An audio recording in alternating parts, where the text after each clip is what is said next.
So with the recent Sony PlayStation slash Insomniac leak that's going around, there is some interesting numbers that are being thrown around with the Sony PlayStation and the sales of its games. Many people were surprised to see that a game like Horizon Zero Dawn is actually the best-selling PlayStation first-party game of all time, at least in the modern history, from what we understand. Now, most of the games that we're going to talk about here and some of the controversy, quote unquote, is based off of the comparison on what someone did on Twitter looking at Sony's biggest first-party games, because Sony doesn't always announce the numbers. They announce some of it, but not everything. But with the leak, we did get some more numbers, but people looked at that and compared it to simply just the Nintendo Switch. So this is comparing Sony in terms of everything that they've done from the PS1 all the way through to the PS5 at this point, comparing that to just the Nintendo Switch, not all of Nintendo systems. And there's some very interesting discussions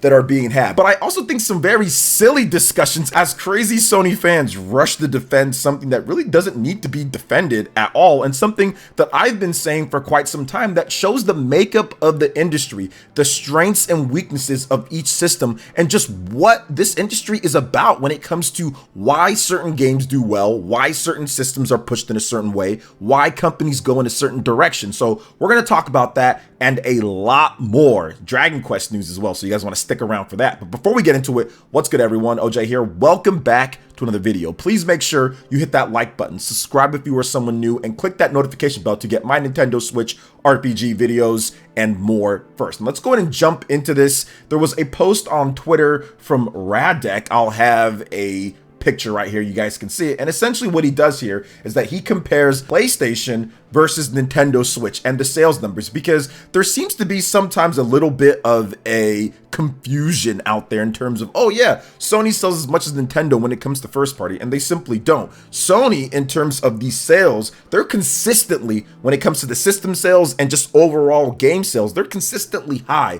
but first party, not quite up to what Nintendo does. Nintendo's strength is first party. Sony's strength is obviously just having an all-around system in terms of power, third party and first party games. But it kind of shows you the crazy notch that Nintendo turned it up to with the Switch. So coming from, even from the Nintendo 3DS, the Wii U to the Switch, the crazy notch that we have here, because the Nintendo Switch, look at these sales here, from 1 to 10, compared to 1 to 10 from PlayStation. Once again, this isn't a fanboy war type of thing. I want you guys to take a look at the contrast of this, the dynamics of this at first, right? So from the bottom game, you're looking at New Super Mario Bros. U Deluxe, not even including the original Wii U version, which sold like another 5 million plus, right? Just on the Nintendo Switch, that sold 16.7 million units. That would actually be good for number 6 on the list compared to the entirety of PlayStation. So we're talking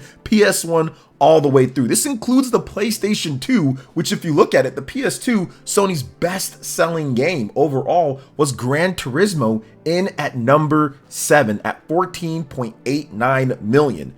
That is crazy to see, because once again, New Super Mario Bros. U Deluxe, a port of a Wii U game, is above that. You look at stuff like Legend of Zelda Tears of the Kingdom that launched not too long ago as of the time that I'm recording this video, that's 19.5 million. That'd actually be good for number 4 on the all-time PlayStation list. And it just gets bigger and bigger from there if you look at the sales and how they consistently go up. Now the person's point was saying that, hey look, the top selling Nintendo Switch titles versus the top selling PlayStation titles ever. Now keep in mind the game sales of one Nintendo console to the entire history. It just shows that once again, Nintendo is in this crazy league of its own when it comes to first party game sales comparative to the install base and ratio, because you have to remember the PlayStation 2 is the best selling system of all time when it comes to dedicated gaming hardware with 150 million units plus. And it doesn't have games in terms of sales above a lot of the PlayStation 4 games out there, and even some PlayStation 3 games overall.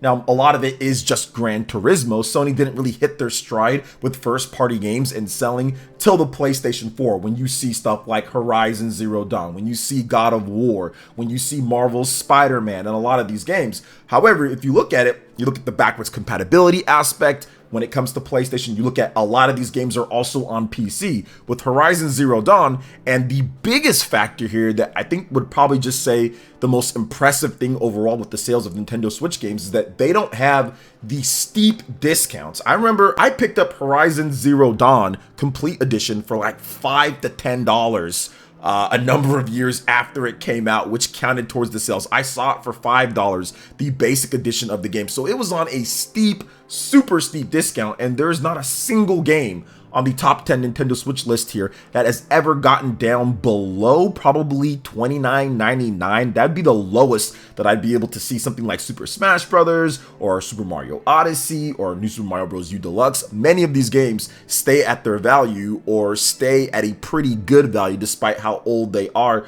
or not. So that's just the impressive thing overall that we're looking at here. But it goes into what I was talking about before with the Nintendo Switch and with Sony, is that Sony specializes. We need Sony, Microsoft, Nintendo, these console manufacturers that all kind of specialize in what they do great to kind of balance things out and to have competitive nature. I think that Sony wanted to get more competitive with their first party outfit compared to what Nintendo was doing and how those sold. I think that Nintendo looks and sees how some of these other companies are doing things and to try to even beat their own sales numbers overall, and also to be unique, not necessarily to copy other companies and what they're doing, but to be unique and find new markets, find new areas that they can exploit in order to find customers and in order to bring smiles to people's faces and sell more games. So everybody needs to be pushing each other in different types of ways and to be offering different things in order to have a cohesive system that doesn't spiral out of control when it comes to sales. Now, of course, I understand this.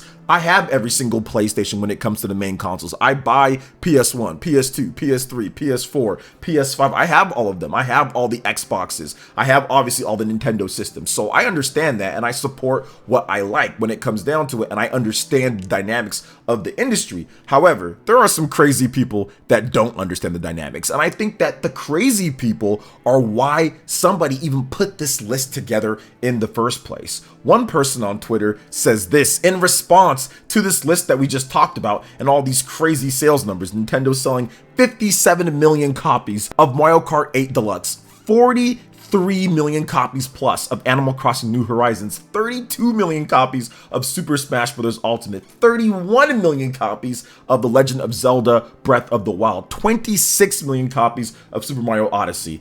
And this is what they had to say, which is just one of these stupid things that people say online. We're going to dispel the myth right here. These Nintendo IPs are multiple decades old and appeal to all ages of gamers. Comparing that to newer IPs that only appeal to mature audiences and IPs that only appeal to a niche audience isn't the flex you think it is. Now, this is a really dumb comment for a number of reasons. One, Gran Turismo, okay, Spider-Man, Uncharted, these are not IPs that are, oh my gosh, these are just so niche and nobody knows. And on top of that, God of War is going to be 20 years old quite soon here. God of War, I played it back in the day when I was younger, okay? I played it on my PlayStation 2. That game came out in 2005, early 2005, okay? So by the time that we get to March of the upcoming year here, in one more year's time, God of War will be 20 years old, okay? Gran Turismo was started on the PS1 days. I think it's like the mid 90s or so, mid to late 90s.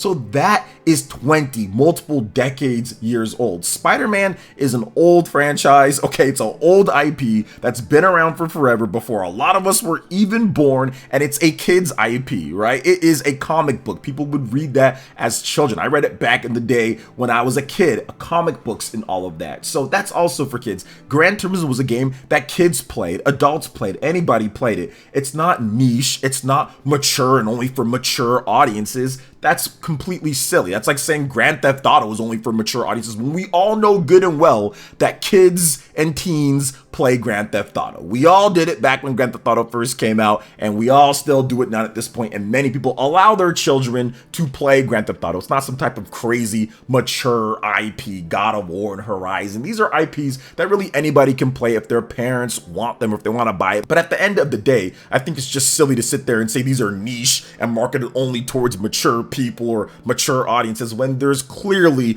more than just M-rated or mature audiences that buy these games or that support these games. And once again, a lot of these IPs are multiple decades old, like a Gran Turismo or very close to that. Even a game like Uncharted, which is number 4 on the list here. Uncharted was 2007, okay? So Uncharted is going, right? In a number of years, it's going on 20 years old. Like, it's already a decade plus old, 15 years plus old at this point. So it's not like these IPs aren't established and haven't been around. Yes, Zelda and Mario are definitely older, but it's not like these IPs just started like, last year or something like that. The only game on this list would probably be Horizon Zero Dawn. Like, that's the only one. Outside of that, everything is a decade plus old at this point, sometimes even 2 decades, maybe even more when it comes to the Spider-Man IP. But, it is what it is there. There are crazy people that will always say very crazy things. So I wanted to bring that in terms of just something as a dynamic when it comes to the industry. I respect what Sony does in terms of how they balance power,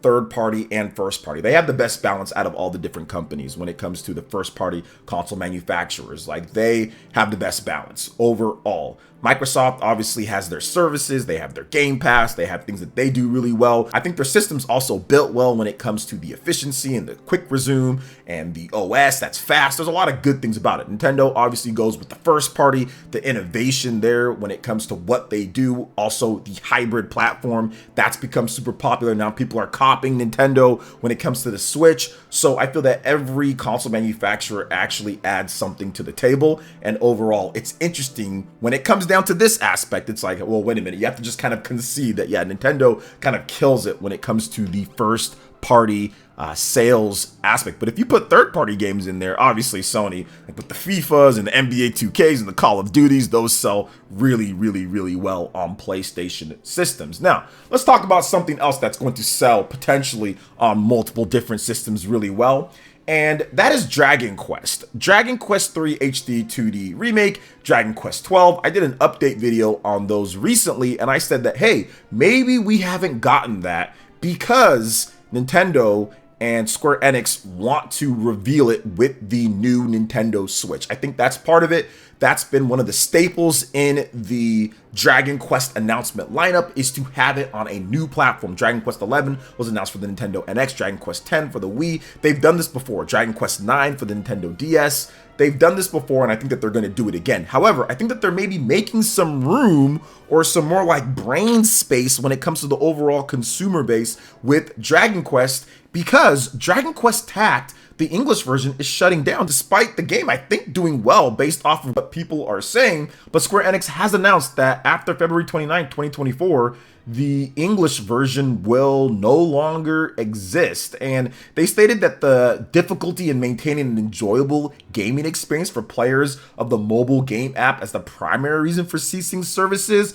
But I do think that, yeah, there's more to it than that. Now, the purchase of items like gems, metal cards have also ceased immediately. So they're not even waiting towards then. So you can't even get like the other stuff that you have to earn everything in game. So it's very unfortunate because the game just launched not too long ago. It launched in 2020, July in Japan, and then it launched in January of 2021. So the game is 2 going on 3 years old, and it's already shutting down. Now, what we're seeing, guys, when it comes to the dynamic of this, we're seeing a lot of these mobile games being shut down. The developers put them up. It has a cheaper development budget. They make as much money as possible, and then when that starts to dry up, they just pretty much shut it down. Now, with this game, the game will still be available. I think in Japan, it does say that it's just the English servers. So the Japanese servers are still going to be there. So if you want to play it, you can. However way you get that done, whatever the case is, VPN or however people do that, you can still get that done. But I think that this is really more of just kind of also getting ready for Dragon Quest 12 and Dragon Quest 3 HD 2D, as pushing those as the Dragon Quest games to look at, the Dragon Quest games to buy and to support. And Dragon Quest essentially could be mobile, right? If you look at the Nintendo Switch and be able to take that version anywhere that you want, and some of the other stuff that we're seeing with Steam Deck and other things, they want people to be buying and playing that in the West, the bigger, popular, better games that are going to do way better. So I feel that's also part of it. Reduce the cost there. Obviously, you can repurpose that money in terms of marketing or server space or whatever to Dragon Quest 12 and to Dragon Quest 3 HD 2D Remake. Now, I might be stretching things here a little bit, but I do think that is part of the reason, because they are gearing up for a great reveal or re-reveal of both, because we've gotten one trailer for Dragon Quest 3 HD 2D Remake, and we've gotten one CG title trailer with cool, fancy cinematics, but really no characters or anything for Dragon Quest 12. So something's got to give. I think it's going to be in tandem with the next Nintendo Switch. So we'll see what happens there. But speaking of 2024, we've got some cool stuff that's happening on the Sony front, because Stellar Blade, the game that people have been looking forward to, the PlayStation Bayonetta, it looks like this game is finally getting a bit more information. Okay, so now Sony has confirmed a release window, or year more like it, of 2024. Now, it's been delayed. Obviously, it was going to be delayed, but essentially it was supposed to come out in 2023. Well, as of the time that I'm recording this video, we're pretty much already done with 2023. 2023 will be done in a couple days. So yeah, so obviously it was going to be delayed, but now Sony has locked down 2024. So I do want to go over what they did say. They kind of had like a, hey, here's what to look forward to for PlayStation in 2024, and this is one of the games. I want to read the description for you guys when it comes to the overview on the PlayStation blog, because I'm excited for this game. Then I want to give you guys a little bit more information that I know that I heard about this game and why it's taking so long. So, while Stellar Blade is Korean developer Shift Up's first console title, the adventure is looking promising indeed. Stellar Blade is an action-adventure game making its way to the PlayStation 5 next year. This hack-and-slash title puts players in control of the stylish heroine Eve as she takes on the Nativas, a force ravaging Earth, while surviving humans escape to an outer space colony. Stellar Blade combines sharp action with stunning visuals and a mature narrative to create something all new. Players will have to master a balanced offense and defense to survive against hordes of out-of-this-world enemies. So that's the latest update on Stellar Blade. I think that this action-adventure, RPG, whatever you want to call it, is looking really good. Graphically, it looks awesome. But we have to wait and see, because I did a little bit of an analysis on this game and that trailer that they did show off a number of years ago, and things didn't look too good. Like, there is a certain flow and style that really good action games follow by, whether it's God of War or it's Devil May Cry or it's Bayonetta or Astral Chain, in terms of how the animations look, how it looks with the hit detection, the hitboxes. And I've been playing these games for decades. I've been playing these games for 20, 30 years or something. So I kind of have a feel for that. And from what I saw from that trailer, it looked wonky. And I think that's the reason why when Sony took over, they said, we're not going to release this game. It's just not ready. It's their first console title, and they're probably obviously a little bit, behind. They were a little bit behind in terms of what they needed to do. This game needed more time, and that's why we have a long delay, and that's still why we don't have a release date yet, because it's really still up in the air. They need to polish this. They need to make it better. The hitboxes need to be better. The animations need to be cleaned up. There's probably bugs and glitches. This is something that's not going to be easy just to do. So I can see why it got delayed. I can see why that they're not committing to an actual date yet at this point, despite announcing this game years ago. And I think that when it finally does release, while it's not going to be the greatest title ever, I don't think it's going to be as good as DMC or God of War or Bayonetta. I do think that it's going to be a solid action adventure that you can have a lot of fun with. That'll have a pretty cool story, got some cool characters, new IP that you can get and wrapped in this world. So I do think that it'll be okay at the very least. That's at the minimum. I mean, it could be really good, but we're gonna have to wait and see more in terms of the polish they put on over the last number of years. But let's talk about something that's already polished and ready to go very soon here, because we have a Granblue Fantasy Relink sighting and a demo sighting. A lot of you guys asked me about this on my live streams, so I wanted to go over a bit more of it because we have some more details on the demo. So there will be a number of new playable characters that are going to be available in the demo for you to try out. That's one of the big things in this game, is that they have a lot of different unique playing characters that are going to be fun to use. They have their own skill trees, they have their own abilities, they have their own play styles. So they want you to try out different characters in the demo, so it gets you more excited to play the full game. Now, Cygames also revealed the Granblue Relink theme song, Good Night, Good Morning, which is sung by Nayo Toyama, and announced that a free demo will be available for the PlayStation 5 and the PlayStation 4 in January 2024. So we have a lot to look forward to, a lot of cool new characters and enemy characters and art that they showed off. This game is getting slept on by a lot of people because it's launching in the same month as Persona 3 Reload and Final Fantasy VII Rebirth, and Granblue is not as big here in the West. This is the debut console major title here in the West, so people are kind of sleeping on it a bit.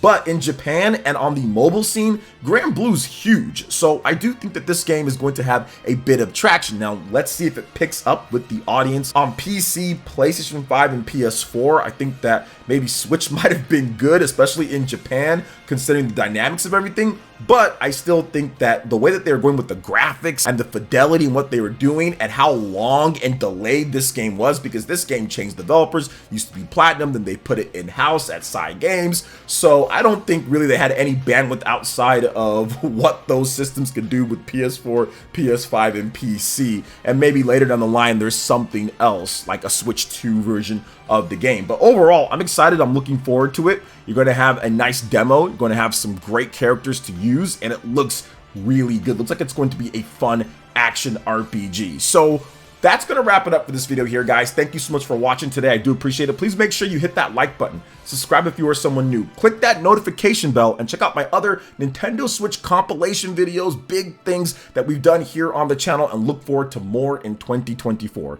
Thanks for watching, guys. We'll catch you for the next one. Peace.